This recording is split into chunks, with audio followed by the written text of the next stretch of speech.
dapat sama-sama kita berkumpul di surau kita untuk kita sambung pengajian dan perkongsian kita yang telah lalu, yang kita tinggalkan. Bersabit dengan perkara di luar rumah kita. Hari itu kita bincang, bila keluar baca zikir, baca doa, umpama diajarkan oleh Rasulullah SAW. Kemudian kita bacalah doa naik kenderaan. Kemudian kita bila melihat kemalangan, kita membaca doa. Ingat lagi ya? Boleh? Simple lah ya, tak rumit pun ya. Kemudian kita isilah ya masa-masa kita dengan perkara yang baik. Boleh jadi kita membaca Al-Quran, surah yang kita ingat. Baca. Surah-surah pendek pun tak apa. Secara umumnya tidak ada beza surah pendek ke, surah panjang ke. Ya. Mungkin kalau kita baca di rumah, kita boleh ambil mushaf. Tapi kalau dalam kereta macam mana? Kita baca yang kita ingat lah, yang kita hafal. Dalam syarak ia disebut bacaan min zahri qalbin ataupun ala zahri qalbin. Maknanya kita baca dengan hati kita, hafalan kita. Ya. Itu juga satu bacaan digalakkan. Malah ulama tidak sepakat membaca Al-Quran dengan melihat mushaf atau dengan hafalan. Manakah yang lebih baik? Sebahagian mereka mengatakan bahawa lihat mushaf itu lebih baik. Pasal lihat Quran kan. Ada ibadah mata di situ. Kita pegang pula mushaf, ada ibadah tangan di situ. Jadi dia kata banyak anggota kita melakukan satu-satu ibadah. Makin banyak anggota yang kita lakukan ibadah lebih baik. Ya. Tapi sebagian tidak. Dia kata yang hafal tu lagi bagus. Lebih afdal. Membaca Quran ala zahri qalbin. Makna dengan hafalan kita. Ya. Kerana itu adalah antara bacaan para sahabat Rasulullah SAW. Walaupun tak semualah menghafal Al-Quran. Tapi maksudnya dia baca dengan hafalan mereka. Ya. Sebab itu pada zaman Rasulullah SAW tidak ada mushaf. Tidak ada mushaf yang fizikal macam ni. Ditulis tapi bukan dalam bentuk mushaf. Ya. Dapat tulislah ya. Dengan apa-apa yang ada pada waktu itu. Tulis kat kulit-kulit kayu ya. Tulis dekat apa-apalah ya. Abang simpan juga ya. Tapi sebahagian besar atau kebanyakan mereka membaca dengan hafalan. Dia tulis tu pasal tak nak bagi hilang. Pasal mereka pun manusia juga. Ada kali mereka lupa, mereka boleh rujuk. Kan? Dan memang Rasulullah SAW menulis Al-Quran. Yang ini menyuruh sahabatnya menulis Al-Quran. Dan ada sahabat yang Nabi larang tulis selain Quran, takut campur aduk. La taktubu anni ghairal Quran. Faman kataba anni ghairal Quran falyamhu.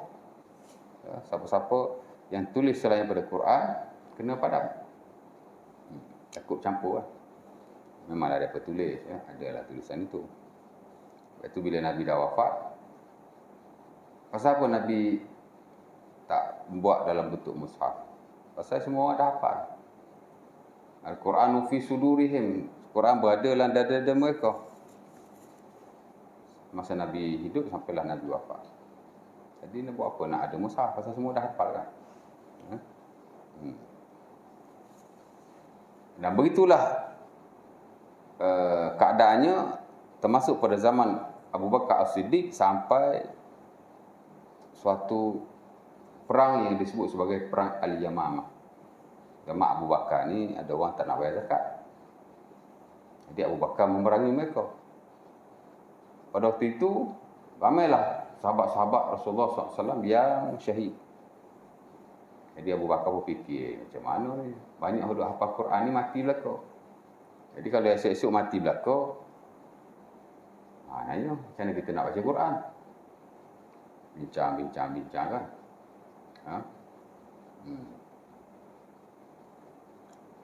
Dan itu sebenarnya cadangan Umar Al-Khattab. Omar yang cadang mula-mula tu. Abu Bakar tak nak mula-mula tu. Ya, at first dia kata, aku nak buat ni. Nabi tak tulis mushaf. Tak bukukan mushaf. Macam mana aku nak bukukan?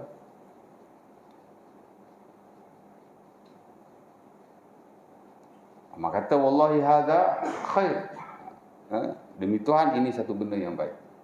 Jadi dia pujuk, dia bukan pujuk lah, maksudnya dia sentiasa menggalakkan Abu Bakar As-Siddiq untuk mengumpulkan Al-Quran dan ditulis dalam mushaf sampailah dibuka hati beliau. Jadi, dan disetujukan oleh sahabat-sahabat yang ada, maka tulislah. Kalau ikut zaman Nabi dulu, hafal bacaan hafalan saja. Jadi ada kata hafal lebih baik. Jadi kita dua-dua kita buat. Ini hanya dari sudut perbahasan saja. Tapi kita buat. Kalau yang kita tak hafal, macam mana? Macam mana kita nak baca? Of course lah kita tengok mushaf. Tapi yang kita dah hafal, tak payahlah kita tengok mushaf. As simple as that. Kan? Tak ada yang rumit pun. Siapa-siapa pun. Masuk saya sendiri yang saya hafal, saya tak tengoklah Quran. Apa nak tengok, dah hafal. Macam zaman sahabat Nabi dah hafal, nak tengok mushaf apa. Sebab tu tak dikumpulkan mushaf. Quran tu tidak dikumpulkan dalam bentuk fizikal macam hari ni. Pasal dah hafal. Takkan nak ambil Quran nak baca lagi kot. Ya.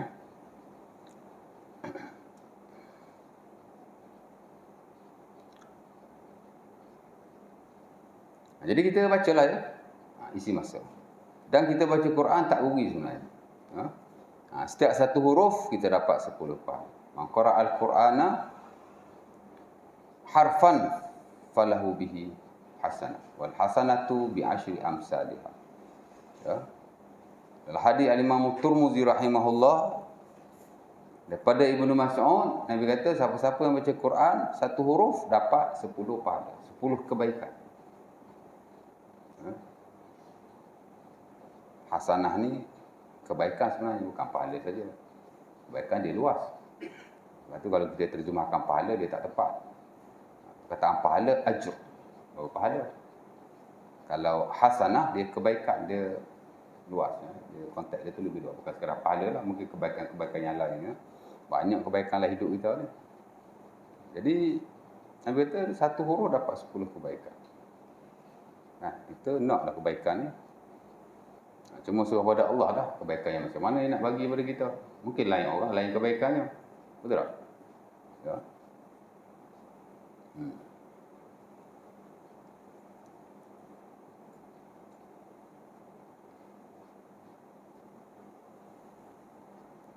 Dan Nabi kata inilah aqulu alif lam mim harfun walakin alif harf, mim harf. Lam harf, mim harf.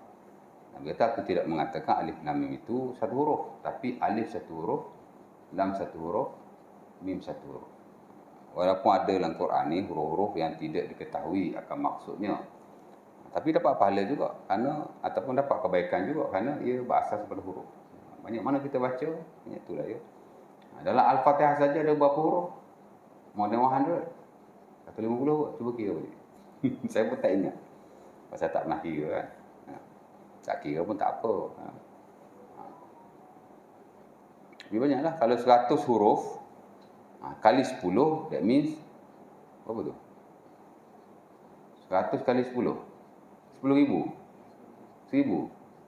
100 kali 10, 1,000. Kalau 100 kali, ialah 100 kali 10, 1,000.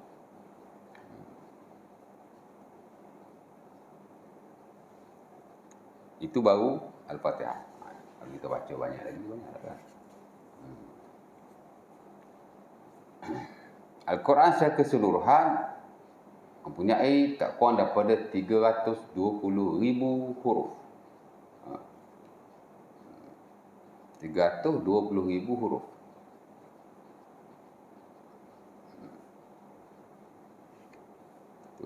Itu yang dikeluarkan oleh fatwa Qatar dah seumpama ulama kira kan, kira susah. Kita satu hari kira tak ni lagi kot. Kita ambil kiraan orang je lah.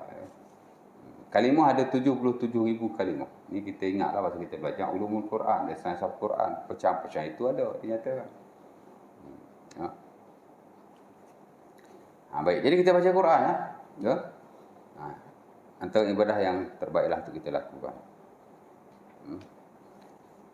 Kita boleh zikir, kita boleh doa bahkan. Very open. Tidak ada satu amal yang khusus untuk kita memenuhi masa kita semasa kita bermusafir atau seumpamanya. Cuma Nabi ada juga ajar dalam sebagai hadis umpama yang diriwayatkan dalam Sahih Muslim daripada Abi Musa Al-Asy'ari dan selainnya. Bila kita naik tempat tinggi, Nabi suruh tasbih.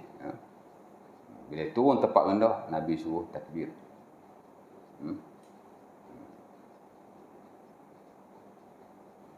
Terbalik. Bila naik tempat tinggi, takbir.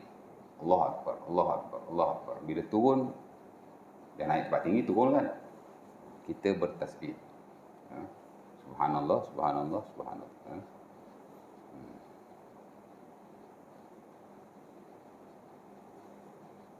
Itu je lah ya.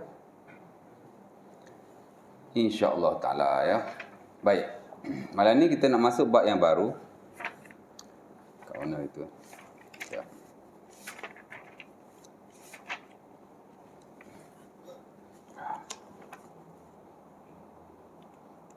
Itu bab salam dah baca kan? Salam-salam. Bagi salam pun semua kan? Dah itu kan?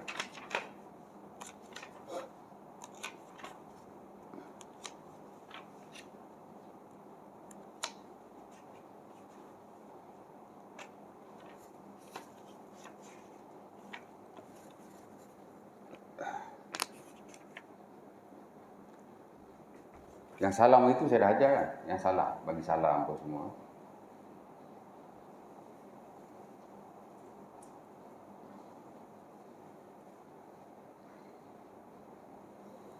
Baik, tajuk malam ini ialah mengajak kepada kebaikan. Kerana bila kita di luar, kita bercampur dengan masyarakat, dengan kawan-kawan dan seumpamanya, maka amat-amat digalakkan supaya kita sesama kita mengajak kepada kebaikan. Ya. Kerana mengajak manusia kepada kebaikan ada satu ibadah yang besar. Saya baca teks pengarang dulu. Kata beliau, adapun mengajak kepada kebaikan dan kebenaran adalah berdasarkan hadis yang diriwayatkan daripada Rasulullah SAW oleh Ibnu Mas'ud, di mana kata baginda, man dalla ala khairin falahu mithlu ajri fa'ilihi. Ya.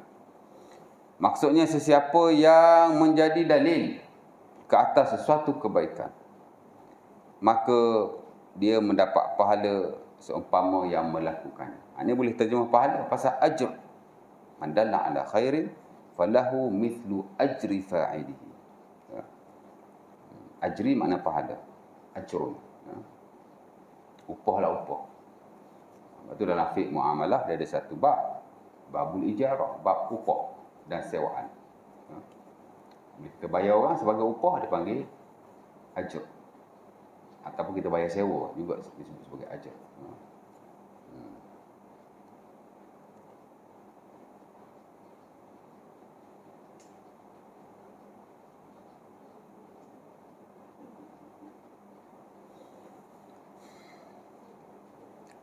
Baik. Man dalla ala khairin falahu mithlu ajri fa'ilihi. Sesiapa yang menjadi dalil kepada satu kebaikan, maka dia mendapat pahala seumpama orang yang melakukannya.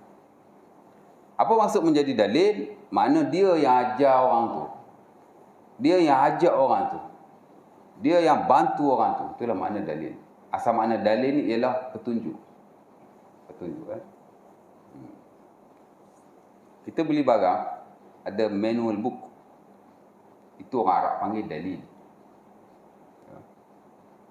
Kita beli kereta, ada handbook untuk maklumat tentang alat yang kita beli, termasuk kenderaan atau seumpamanya, dan untuk digunakan masa kecemasan untuk troubleshoot atau seumpamanya. Itu dia panggil dalil, manual. Guide lah, guidance. Kita naik kereta ada signboard. Sekarang ni mungkin tak berapa perlu sangat. Betul tak? Sebab kita dah ada handphone lah. Buka Waze. Saya nak pergi mana-mana memang buka Waze dulu. Walaupun nak pergi tempat kita dah tahu. Nak pergi KL, nak pergi Gombak. Kadang-kadang ada jam kita tak tahu. Masuk-masuk jam. Aduh. Kita ingat nak pergi mana-mana tempat, masuk highway KPE, selamat lah. Masuk je tol dah stuck depan ada accident. Gerak. Guna Waze ni kalau dulu untuk tempat kita tak biasa pergi saja. Saya keluar kalau pergi tempat yang tak pernah pergi lah, kuliah apa semua memang pakai Waze lah. Sekarang dulu tak ada. Malam tadi saya kuliah di Surau Al-Husna di Taman Medan. 7 tahun lepas saya cari surau tu. Masa tu saya tak pakai Android lagi. Ataupun tak guna Waze lagi kot. 7-8 tahun lepas kan. Pergi cari surau. Pukul 9.30 baru jumpa. Masa tu. Dekat 10 tahun lepas kan. Pakai Android kot. Tapi tak erti lagi. Nak cari location ke apa. Memang pergi cari surau. Cari macam tu je lah. Masjid jumpa 2 biji. Surau 3-4 biji. Tak jumpa hampir sudah. Lalu ICU pergi ambil. Saya sampai surau. Lepas dengan semayang lah. Pukul 9 lebih. Dia suruh kuliah juga. Saya malas lah. Nak semayang nak balik lah. Jumpa tengok surau. Jumpa tengok surau.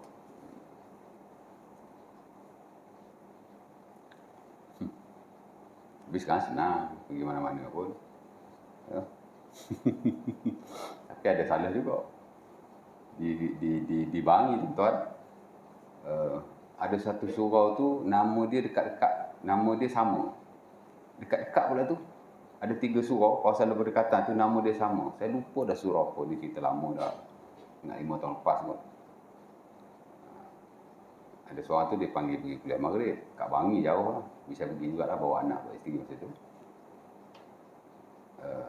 Hari Sabtu kira lah sambil berjalan. Waze tu tak salah, kita yang salah. Pasal kita tekan je nama surau tu, dia keluar, kita terus tekan. Rupanya surau lain. Saya sampai awal, sebelum maghrib saya dah sampai. Yelah, biasa kalau jauh kita sampai awal. Dekat je kita sampai lewat. Ni sebab saya duduk Sungai Buloh juga, tu saya sampai lewat. Masa buruk panjang kan, cuba saya duduk jauh. Maghrib saya sampai dah. Sekolah pun sama juga tuan. Zaman saya duduk depan sekolah dulu. Depan sekolah, 2 langkah dengan sekolah, saya lah orang paling lambat. Ngam-ngam 7.20, masa tu bukan 7.20, 7.35. Sekarang 7.20. Sekarang masa dah dipanjangkan. Pagi diawalkan, petang dilewatkan. Dulu pukul 11.50 kita dah balik hari Jumaat. Sekarang ni sampai pukul 12.30. 12.40 macam tu yang balik sekarang. Budak-budak balik 12.30, kita balik. Lepas budak balik, kita balik kan. Sekarang tak dan dah nak balik mandi semalam Jumaat. Saya bawa baju untuk salin je. Kan? Dulu dan balik mandi apa semua. Panjang kali Jumaat. Susah kita nak semalam Jumaat. Ke Jumaat. Before pukul 12 dah boleh balik. Kalau nak siap.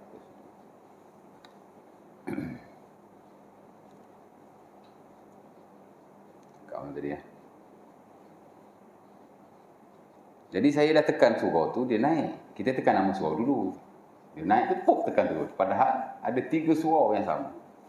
Pergi sampai kat maghrib kan. Saya pun semayang maghrib macam orang lain lah. Semayang pergi ni. Saya pun dah habis semayang maghrib, sunat tu. Saya duduk sini.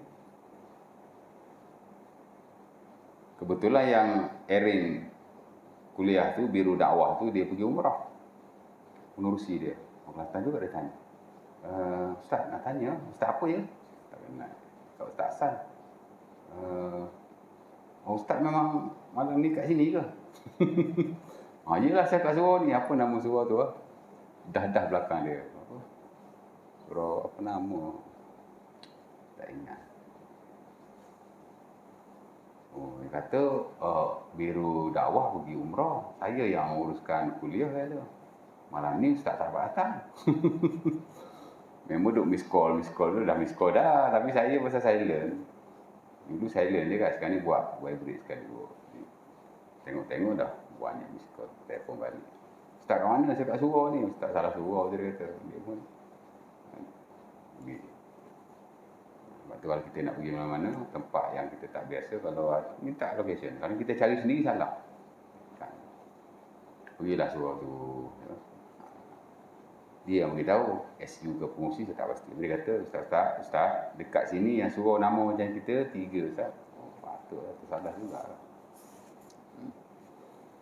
Jadi, signboard tu dalil. Hari ni kita guna Waze. Waze tu disebut sebagai dalil. In Arabic, dalam bahasa Arab, dalil. Pasal dalil ni dia guidance. Bila kita guide orang ni dia maksud dia luas. Kita ajar, atau kita ajak barang itu, one sort of guidance, satu bentuk guidance juga. Apa-apa jenis dalil yang kita buat, of course lah ya, Quran dan hadis-hadis Nabi SAW adalah dalil. Lepas tu dia panggil dalil. Quran ni dalil. Pasal apa? Dia bawa kita kepada sesuatu. Of course lah dia bawa kita kepada Allah. Dia bawa kita kepada hukum. Dia bawa kita kepada macam-macam kan. Sebab itu disebut sebagai dalil. Hadis Nabi pun sama. Disebut sebagai dalil. Jadi Nabi kata siapa-siapa yang menjadi dalil ke atas satu kebaikan, maka dia dapat pahala yang sama. Sebab itu ulama kita dalam hal ini antaranya Al-Imam Izzuddin Ibnu Abdis Salam dalam buku dia Qawaidul Ahkam. Ya. Antara buku usulul fiqh yang saya boleh kata paling masyhur dalam market. Ya, the most famous one.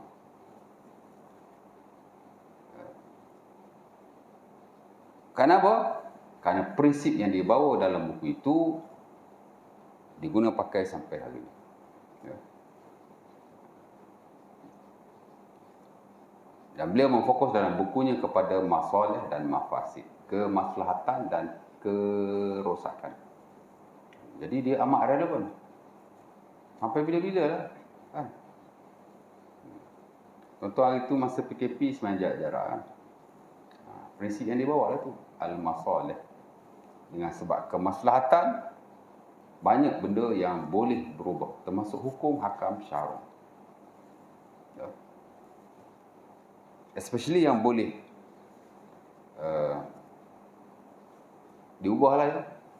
Mana bukan boleh ubah suka-suka. Kan? Setakat jarak soft, merapatkan soft tu hanya sunat di sisi majoriti, tidaklah wajib. Ada lain kata wajib tu, macam Imam Bukhari rahimahullah, dia kata kalau kita soft tak rapat, ataupun kita ada gap lah antara satu orang pada satu orang dan satu soft, berdosa. Ada juga ulama yang kata begitu. Merapatkan soft tu wajib. Ia tidak membatalkan solat, tapi kalau kita tidak melakukannya maka berdosa. Macam orang kata semayang berjemaah fardu ain. Memang ada segelintir para ulama yang kata semayang berjemaah fardu ain kalau kita dengar azan. Sebab banyak hadis yang berkata innamas salat ala man sami'al azan. Solat itu kata orang dengar azan.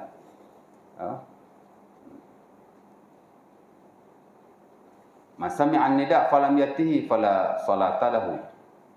Nabi kata siapa-siapa yang dengar azan maka dia tidak mendatanginya, maka tidak ada solat baginya. Itu semua hadis-hadis diriwayatkan dalam kitab sunnah daripada sahabat-sahabat Nabi nampak. Jadi tengok banyak hadis ni Nabi kata tidak ada solat, tidak ada solat. Jadi macam fardu ain lah ya. Kalau kita dengar azan, kita tak main. Dengan tidak ada apa-apa keuzuran. Itu semayang seorang. Sah. Tapi berdosa. Kerana tidak mendatangi jemaah. Ya. Berdosa tu sebab kita tidak mendatangi jemaah. Sedangkan kita dengar azan. Sebab tu bagi orang yang mendengar azan, berbanding orang tidak mendengar azan, yang mendengar azan itu lebih agak ketal. Orang dengar azan ni, dia tak hadir, dia berdosa. Kerana tidak mendatangi jemaah. Bukan kerana tak solat. Kalau dia tak solat tu hal lain. Dia solat di rumahnya. Solat itu sah. Itu berdosa. Ya? Hak kata fardu ain lah. Sama lah konteks ni pun. Sah kalau jarak-jarak. Ataupun bukan jarak lah ya. Kita selalu sah ni tak rapat. Contoh pergi semayang. Kalau tempat-tempat orang Bangla solat kan. Macam sorang yang ada dekat kilang-kilang. Mereka semayang sah rapat. Tak sama macam kita. ibarat kata sentuh kaki dengan kaki lah. Bukan masa PKP lah, sebelum PKP lah. Dia dah jadi trend lah. Dia semayang. Saya selalu semayang kat surau di Subang Bestari tu, di tengah jalan tu ada satu surau. Ada time-time saya lewat, bila saya lalu, dah azan, saya selalu singgah surau tu. Itu banyak bangla-bangla yang baru balik daripada kerja kilang. Tujuh kan, itu memang semayang kat situ. Orang Melayu kita satu sok, kadang tak apa satu sok. Penuh sampai belakang, sampai pintu belakang. Saya ingat dia ada 5-6 sok lah, surau kecil je. Tapi dipenuhi oleh orang Bangla bila waktu maghrib. Mereka baru balik kerja. Mereka balik pukul 7 kan. Dia orang kerja pukul 7 pagi, 7 malam. Jadi dah azan. Saya sebenarnya rapat-rapat. Benda yang tak ada bau, okey lah. Benda yang ada bau tu, hadap je lah kan. Itu tak apa lah. Dia orang balik kerja, biasalah. Tapi kalau tak rapat pun, tidak berdosa. Kerana merapatkan soft dan menyamakannya di sisi majoriti adalah tidak wajib. Ya? Of course lah, ada kemaslahatan di situ. Kita tengah semayang. Tiba-tiba orang sebelah kita kencing. Kencing. Tuan-tuan diam macam tu. Batal lah semayang. Najis dia pocik kena seluar kita. Tak pernah berlaku, Ustaz. Memang tak pernah berlaku. Saya pernah berlaku. Saya duduk di soh di belakang. Soh depan saya, member ni terkencing. Bukan kencing, terkencing. Tak terkencing juga, memang kencing lah. Tapi dia dah nyanyuk. Orang kata kharif. Orang nyanyuk ni tuan-tuan, dia dah tak diwajibkan solat sebenarnya. Dia nyanyuk, umur dah 80 lebih dah. Tapi dia suka pergi semayang. Dia pergi surau saya, kadang-kadang kena marah dengan orang. Dia pergi masjid, kencing tuan-tuan. Tengah-tengah semayang. Dia kencing. Jadi orang sebelah menyebelah pun bergerak. Menjarakkan diri lah. Kerana apa? Kerana najis semayang tu. Kalau kita tak menjarakkan diri pada waktu itu, batal lah solat kita. Kan? Kerana syarat solat ialah kita bebas daripada selain pada hadas, najis juga. Pasal apa jarak-jarakkan? Pasal akan batal solat. Ada kemudaratan di situ. Kalau najis pun kita menjarakkan diri, tak kisahlah. Itu contoh saya bagi itu pasal berlaku depan mata saya. Mungkin ada contoh-contoh yang lain bila kita semayang, najis jatuh depan. Ataupun apa-apalah. Tuan-tuan bergerak ke tak bergerak? Kan bergerak. Meninggalkan tempat itu. Bergerak sikit. Lari. Jangan statik je semayang. Tak bergerak. Tak apa kan. Tak boleh ni semayang. Semayang boleh respon je kepada apa yang berlaku.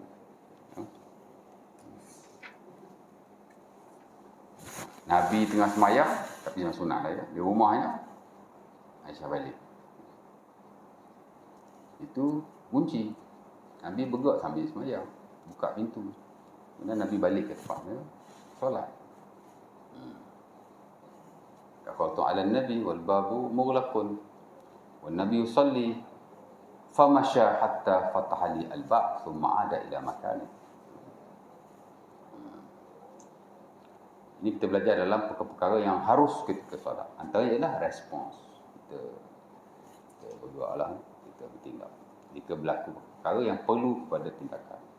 Tasarruf juga. Aku balik, pintu kunci. Nabi tengah solat. Nabi berjalan sehingga membuka pintu kepadaku. Kemudian Nabi kembali ke tempat solat. Kadang-kadang solat lah. Ya. Jadi permasalahan yang juga.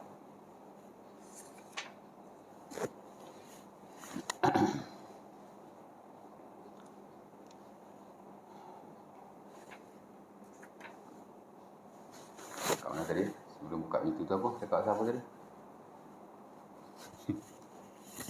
Ada orang dia tak habis. Saya lari situ tadi.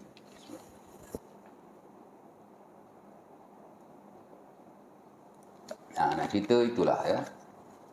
Al-masalih atau kemaslahatan kadang-kadang dia boleh mengubah satu hukum. Usahakan yang tidak wajib, yang wajib pun. Yang wajib bahkan. Ya.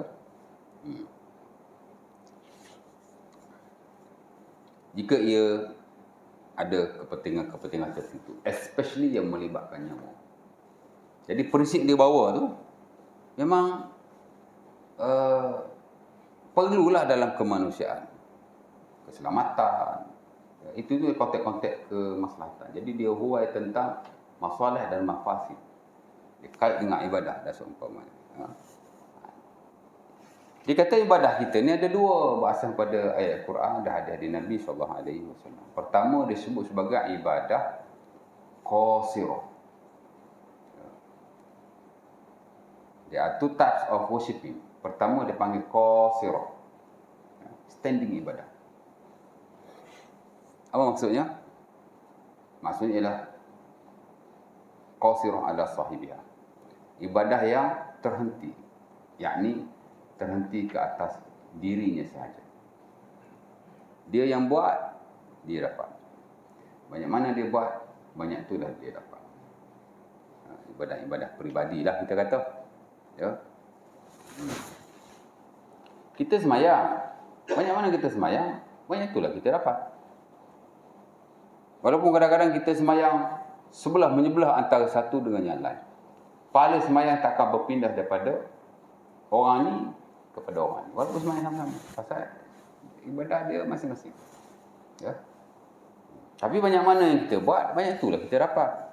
Of course yang fardu kita semayang 17 rakaat satu hari. Pasal fardu tak tinggal lah kan. Mungkin ada yang berjemaah, mungkin ada tidak berjemaah. Lain pada tu, preferable. Very open. Kita nak semayang rawatib, qabliyah, ba'diyah, kita ada yang mu'akkad. Tak kurang daripada 10 rakaat. Ya. Ada ulama kata 10, ada ulama kata 12. Atau yang standard dalam mazhab Syafi'i pun ada yang kata 10, ada yang kata 12. Ada dua standard lah. Kerana ada riwayat Nabi semayang 10, ada riwayat Nabi semayang 12.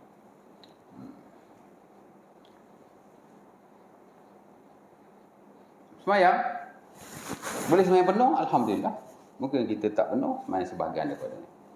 Kalau campur yang tidak muakkad sekali, of course lebih banyak daripada 10 atau 12. Kan?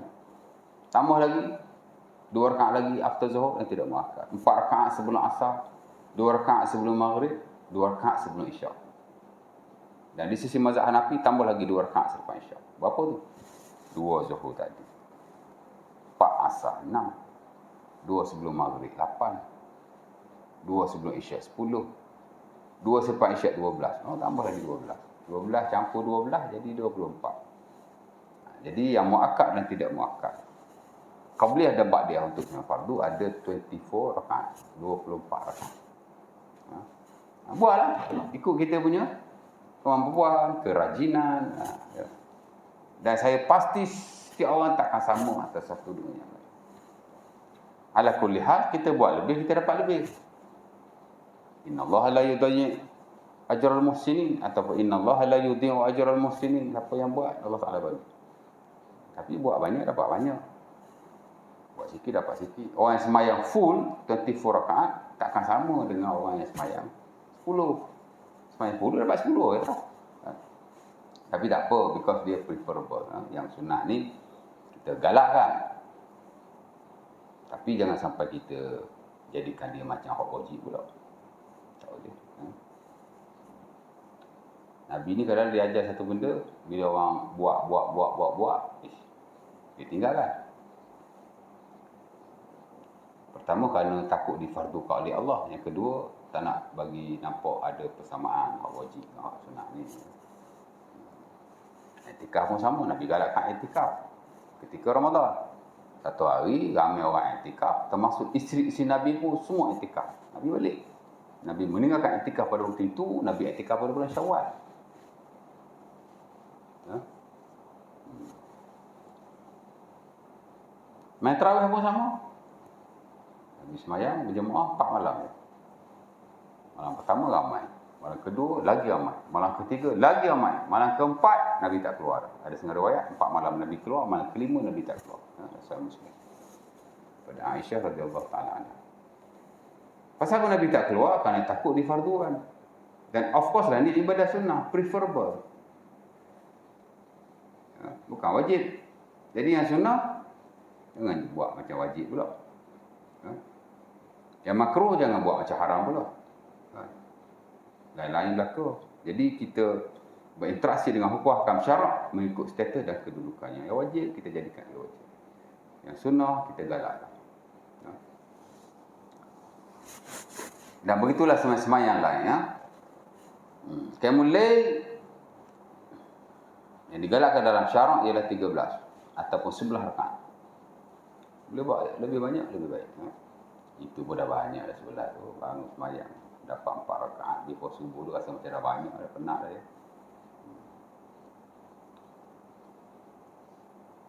Nabi kalau campur semayang dalam satu hari, yang Nabi memang tak tinggal 40 rakaat. Ya. 17 yang fardu, 12 yang muakkad, ba'diyah qabliyah, yang fardu tu, dan 11 qiyamul lail. Ya. Campur semua tu 40 rakaat every day, Nabi tak tinggal.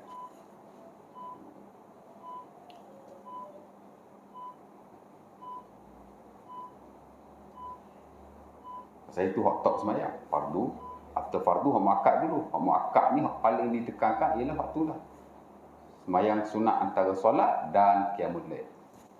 Hak lain tu tak apa, orang seruan ya. Main sunat wudu, main sunat tahiyatul masjid, main sunat hajat, main sunat apa ni. Ya. Tapi hak ni memang Nabi tak tinggal ya. Jadi banyak tu lah ya kita buat. Kalau kita rajin lah ya. Kita pulang. Quran berapa banyak kita baca dalam satu hari? Ya.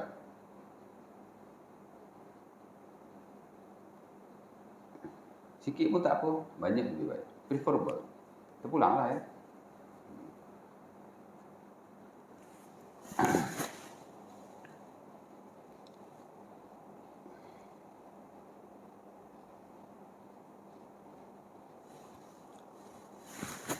Puasa ya. Ada puasa tahunan, ada puasa bulanan, ada puasa mingguan ya. Fasting on yearly basis, ada monthly basis, ada daily basis, campur banyak juga ya. Tapi tak tahulah kita buat macam mana. Tak apa, because dia tidak wajib ya.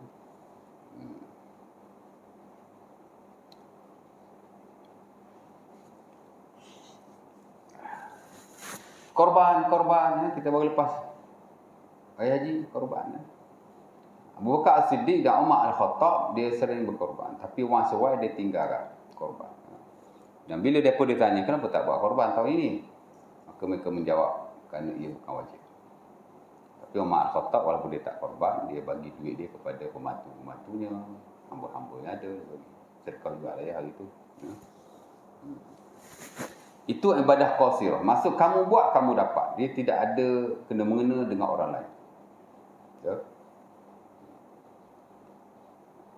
Bapak dia rajin semayang, anak dia malas apa. Takkan berpindah pahala bapaknya pergi kepada anak. Anak dia rajin semayang, pak dia tak semayang. Tak bagi pahala pada bapaknya. Saya pergi ustaz, dia sedekah. Dia hadiah, aku hadiahkan pahala semayang aku ni kepada bapak dia. Tak confirm. Tak confirm. Hadiah pahala ni tak confirm.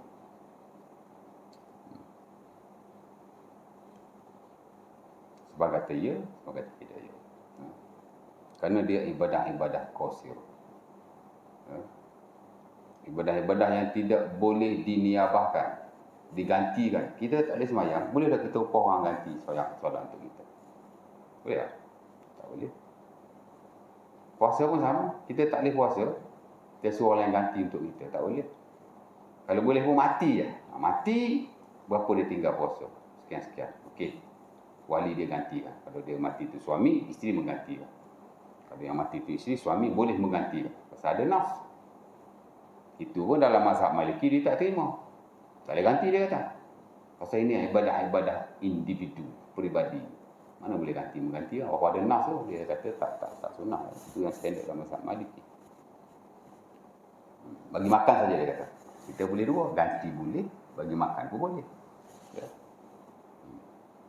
Haji boleh ganti juga. Ya. Haji kalau semasa hidup kita ada wang, tapi kita tidak ada kekuatan dari sudut kesihatan atau seumpama. Sebab kata tak wajib, kerana tak cukup syarat. Tapi saya ingat majoriti mengatakan wajib. Dengan cara kita mengupah orang lain untuk haji dengan kita. Walaupun kita masih hidup, puasa tadi tak ya. Puasa dah mati, baru orang boleh niabah, orang boleh replacement, orang boleh ganti. Tapi haji, kalau kita masih ada pasal, tapi harta kita ada, wang kita cukup, kesihatan tak ada. Wajib kita upah orang lain. Ada ibadah ni dia boleh nanti kan. Tapi sebagai besar pada ibadah, dia terhenti kepada orang yang melakukannya. You do it, you get it. Satu lagi kata beliau, saya nak habiskan ini. Ibadah qasirah. Tadi qasirah. Satu lagi kata beliau, ibadah muta'addiyah. Ibadah yang muta'addiyah artinya muta'addiyah ala ghairi sahibiha. Ibadah yang melangkau. Tadi qasirah, stop. Tak kita je. Yang ni qasirah, dia stop dekat kita. Kok ni dia muta'addiyah. Dia melangkau kepada orang lain. Maksudnya kalau orang lain buat, kita dapat. Kita tak buat pun. Dia panggil outstanding ibadah. Outstanding worshiping. Lagi hebatlah pada orang tadi. Orang tu tak erti semayang. Kita pun ajar dia semayang. Banyak mana dia semayang, banyak itulah kita dapat pahala tidak dikurangi walau sedikit. Dia semayang Allah Ta'ala bagi berapa contohnya? 80 markah. Banyak lah tu. Inna rajula la yusalli salata lam yuktab lahu illa tusu'aha. Saya nak ingat. Hadis Ammar bin Yasir dalam Sunnah Al-Baihaqi dan selainnya, Nabi kata, Inna rajula la yusalli salata falam yuktab lahu min salatihi illa tusu'aha, sumunaha, subu'aha, sudusaha, humusaha, sulusaha, nisfaha. Maka seorang itu solat tidak ditulis ke atas solatnya baginya melainkan 1/9. Maksudnya kalau orang semayang, dia dapat 10 markah. 90% lagi out. Allah Ta'ala bagi 1/9. Maksudnya daripada semayang dia tu, bagi 10, dapat 1 bahagian. Kalau 1 markah tu dapat 10 markah. Sikit semayang dia tu. Ini mungkin orang semayang yang terlalu tidak khusyuk. Ya. Tunggal langgang. Tapi susah semayang. Semua out. Ada yang dapat 1/8, banyak sikit dapat 20 markah. Kalau dalam periksa tak lulu lagi tu. Merah lagi pen ustaz nak bagi, cikgu bagi pen merah. Dia cikgu nak write dulu lah. Sekarang dah tak ada periksa. Sekolah rendah sekarang dah tak ada periksa. Kita bagi band 1, band 2 sampai band 6. Lagi susah tuan-tuan nak value orang pakai band ni, pakai 1, 2, 3, 4, 5, 6 ni. Dulu markah senang, dia jawab kita bagi, dia tak jawab kita tak bagi. Tapi kalau kita write kita periksa kena ada 2 pen lah, 1 hitam, 1 merah. Untuk tulis markah dia tu. Kita write semua pen merah. Tapi untuk tulis markah tu, kalau dia lulus, kita tulis pen hitam atau pen biru, 90, 80. Kalau dia gagal, kita tulis pen merah, 38. Below 40 memang gagal lah. Kat mana-mana pun sekolah, mesti sama je. Ada yang dapat 1/7, 1/6, 1/5, 1/4, 1/3 dan Nabi kata 1/2. Dan Nabi stop at that point. Maksudnya semayang ni tuan-tuan, paling banyak pahala pun boleh dapat separuh je. Susah je Ustaz, tak semayang lah. Jangan macam tu. Dia motivasi kepada kita supaya semayang ni ikut aturannya. Ya. Dan kita buat yang paling penting sekadar yang kita mampu. Mana yang terbaik lah. Ni the best prayer yang aku boleh buat. Sebab tu Nabi kata dalam hadis yang lain, hadis Ahmad, ya, Sallu salatan muwaddi'. Bila kamu semayang seumpama selepas ini kamu dah tidak solat lagi. Mana mati ya. Ni Allah aku semayang. Tapi kita tak ada idea seumpama itu. Jadi kita semayang ya kan. Tetap jadikan semayang ni macam hoklah semayang. Ya. Mana buat hok terbaik. Ya. The best lah yang kita ada. Yang kita boleh lakukan. Ya. Baik. Jadi orang ni tak erti semayang, kita ajar. Banyak mana dia semayang, banyak tu kita dapat pahala. Allah Ta'ala maha kaya tuan. Kalau Allah Ta'ala bagi pahala kepada seluruh makhluk-makhluknya di kalangan jin dan manusia. Nabi kata seumpama satu laut, hanya satu ludah saja. Laut yang luar itu adalah kurnia Allah. Ludah tu adalah semua hajat-hajat manusia. Semua pahala, semua kebaikan Allah Ta'ala. Jadi kata orang tu dia malas. Tadi dia tak erti, kita ajar. Ada orang tu dia malas. tak pernah mari surau. Kita pun ajak dia. Once dia mari surau, banyak mana yang dia mari tu, dia buat tu, banyak itulah kita dapat pahalanya. Jadi di atas satu-satu ibadah yang kita lakukan, dia ada networking dia. Saya semayang tuan-tuan, bukan saya seorang dapat pahala tu. Hak ajar saya, hak ajak saya, hak bagi motivasi kat saya, hak mempermudahkan urusan saya mari semayang tadi. Kok jaga tu. Mari buka tingkap. Bang, surau. Okey, buka pintu, masuk. Dia memudahkan kerja saya. Dia pun dapat pahala kot macam saya juga. Ya. Mana tahu? Dia ada networking dia tau. Pahala dia main. Dan begitulah kalau kita buat kebaikan-kebaikan yang baca Quran, zikir. Dah hak lain kita tolong orang, tolong surau apa semua. Apa-apa kebaikan lah yang kita buat tak tertentu kepada ibadah-ibadah khusus ya. Di solat dan seumpamanya, semua ibadah. Semua kebaikan. Benda dunia pun ibadah juga. Ya.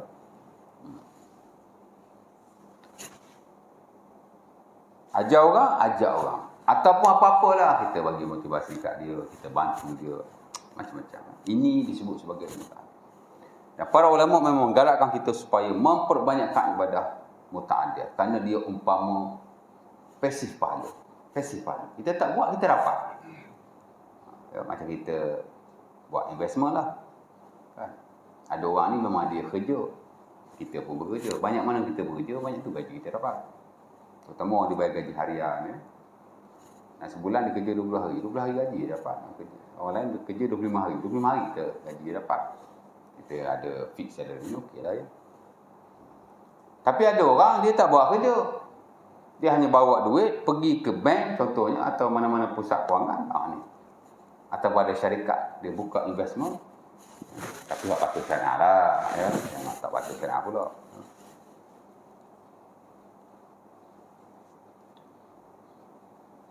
Investment ini banyak tak patut syariah. Banyak jadi riba. Kita ingat kita invest tu macam kita kerja dah dapat duit kan, tapi riba. Hari tu orang ni lah, orang taman bagi saya dia bagi PDF lah kat saya. Ustaz, saya ada invest frozen food dekat Terengganu. Katanya patuh syariah ni. Tak tahu siapa cakap patuh syariah ni. Adalah 12 muka surat kontrak. Baca first page dah, tak patuh syariah ada. Jaminan wang pelaburan dikembalikan. Confirm riba. Kerana bila kita invest, dia tak boleh dijamin oleh pihak syarikat. Dia mesti dijamin oleh third party. Contoh melabur ASB, bukan Saidin Dabi yang jamin tu, kerajaan yang jamin. Kalau ASB yang jamin, pelaburan tu jadi haram. Kerana dia bukan invest. Dia jadi loan, dia jadi pinjaman lah. Pinjaman. Kita bagi kat syarikat tu, sebenarnya kita bagi pinjaman. Boleh untung lah pinjaman. Dia riba. Tu beza pinjaman dengan pelaburan. Pinjaman ni kita bagi duit, dijamin bayar balik. Kita bagi kawan kita RM10, lepas ni dia bayar RM10 balik.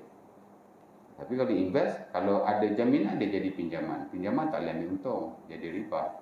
Tapi kalau tak ada jaminan, dia investment. Itulah pelaburan sebenar. Kalau ada jaminan wang dikembalikan, hanya Islam buat macam tu, tak nak membebankan si peniaga. Tapi kalau dia fikir kalau dia buat tiada jaminan wang dikembalikan, siapa nak melabur dekat dia? Dia kontrak tu pula. Ya. Jadi pasif ya. Jadi kita pun macam tu. Sebab itu saya sebut tadi, macam anak kita ajar dia semayang. Memang ustaz ajar kat sekolah. Tapi kita yang duk ajar dia basic semayang, duk galakkan dia, duk ingatkan dia all the times. Itu semua termasuk networking pahala. Ya. Jadi kalau kita semayang, ya Allah, aku hadir pahala semayang ni kat mak bapak aku. Ataupun berilah pahala pada ayah. Kita buat, automatically dia dapat. Because dia yang ajar kita at first. Sebab itu Al-Imam Ibn Hajar Al-Asqalani, ulama besar dunia lah, termasuk dalam mazhab Syafi'i. Syarah Fathul Bari tu, yang syarah Sahih Bukhari tu nama dia Fathul Bari. Dulu-dulu tak timbul jenis kita nak hadiah-hadiah amalan, dulu tak timbul. Zaman Nabi tak ada, zaman sahabat tak ada. Mari zaman yang 600-700 Hijriah baru ada lah. Jadi ada setengah ulama dia setuju okey, okey je, tak ada apa-apa masalah pun. Ada sebahagian yang tidak setujulah. Pertama kerana tidak ada nas, dia kata tak ada hak Nabi ajar ni, tak ada. Dan yang paling menarik ialah seumpama kata beliau, semua kebaikan dan pahala yang kita lakukan, hasanatuna fi mizani Rasulullah sallallahu alaihi wasallam. Pahala-pahala kita semuanya berada dalam timbangan Rasulullah sallallahu alaihi wasallam. Pasal apa? Wal muallimul akbar. Kerana dialah guru yang paling besar. Bila kita buat satu benda, kita dapat pahala, guru kita dapat pahala. Saya sebut networking tadi kan. At the same time, guru kepada guru kita dapat pahala. Guru kepada guru kita dapat pahala. Guru kepada guru kita dapat pahala. Sampai subuh saya nak sebut guru kepada guru nak sampai ke Nabi ya. Guru kepada guru sampailah kepada Rasulullah sallallahu alaihi wasallam dapat pahala. Baik itu dia kata orang yang paling banyak pahala dan kebaikannya ialah Rasulullah sallallahu alaihi wasallam. Cuma baginda tidak ditimbang amalannya seumpama manusia-manusia yang lain di sisi majoriti. Ya. Tapi kalau nak kira pahala, dia lah pahala yang paling banyak. Kita buat apa sahaja dalam kebaikan, automatically ia pergi kepada Rasulullah. Networking tadilah. Bahasa pada hadis ini dan banyak lagi hadis-hadis yang lain. Ya. Sebab itu kita digalakkan supaya amal ma'ruf, nahi munkar. Ini semua networking pahala dan kebaikan yang kita boleh dapat. Ya, macam tadilah orang tu tak semayang, kita ajar dia. Kita dah buat fardu kifayah. Orang tu malas nak ibadah, kita ajak dia. Sebenarnya selain daripada kita dapat pahala yang besar daripada hasil dia buat tu, kita juga telah buat satu kefarduan yang lain yang disebut sebagai fardu kifayah. Kita nampak sahabat kita tak semayang Jumaat, kita ajak dia. Kita jangan tegur, apalah kau ni tak semayang Jumaat. Kena ada wisdom dah sikit kan. Hikmah kan. Ajuk. Ya. Jangan duk condemn, manja. Galak. Itulah cerita macam anak kita lah tuan. Yang marah kita marah juga. Tapi after marah kita balik dia punya moral. Ya. Macam itulah. InsyaAllah ta'ala mudah-mudahan lah. Jadi dia buat mari beberapa hadis yang lain. Mungkin saya boleh baca. Tapi idea pada malam ini walaupun dah 1 jam saja ialah supaya kita saling bantu-bantu sama kita dalam kebaikan dan saling orang kata memperbanyakkan ibadah-ibadah yang muta'adiyah seumpama ini. Jangan ibadah seorang-seorang ya. Kita ibadah ya. Mungkin ada lagi jemaah-jemaah kita dekat taman ni yang tak datang jemaah, kita boleh ajar. Ataupun kalau kita tak boleh buat secara individu gitu, buat program atau seumpama tak kisah ya. Dan mungkin ada lagi ruang-ruang kebaikan yang lain. Dan dalam banyak hal kita saling membantulah. Ada nak tanya apa-apa? Muslimat ada soalan? Sejuk ke malam ni?